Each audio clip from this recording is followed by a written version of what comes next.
I was a waitress, and I had won this upset fight. I had challenged a very, very powerful member of the Democratic Party, and we won in a totally upset primary election. And we won with no money, with just everyday people in our community coming together, outspent by millions of dollars.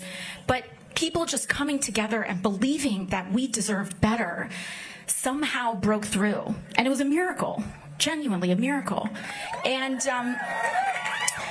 when I first got to the House, though, by extent, when you kind of unseat someone that has a lot of power and a lot of relationships in Washington, the reception that I first got on Capitol Hill was very hostile. It was very cold, and it was very, very, very lonely. And we all have our own experiences, but it was hard when you walk into a room every day and it's just, you're just met with so much contempt. But the first door that I walked into in Capitol Hill, the first door that I walked in was Raúl's, Raúl Grijalva. And when I was being attacked, not just by Republicans in the right wing, but honestly by a lot of members of my own party,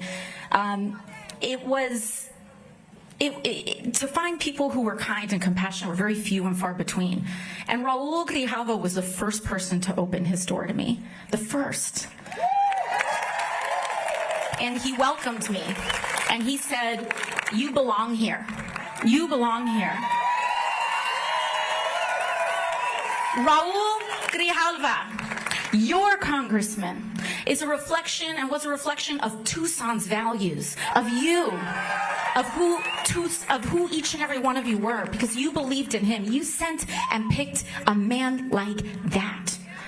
Raúl became the chairman of the Natural Resources Committee in Congress. Huge jurisdiction, control of all federal lands. And he came up to me, and not just me, but to so many other people. And he specifically wanted to hand women the gavels and the chairmanships of all the subcommittees of the Natural Resources Committee. And, you know, maybe people not from Arizona and from far other places may not know who Raúl was. I know that you all knew who Raúl was. And he never would, you know, put out a press statement and say, "Oh, look at all these women." No, he just did it. And because he knew it was the right thing to do. And as a Latina and as a Boricua too, he was Puerto Rico en la casa siempre, ¿no? Con mucho amor a mi Chicano y Mexicano, but Boricuas, you know, we're loud. We're always, I guess we're all loud, but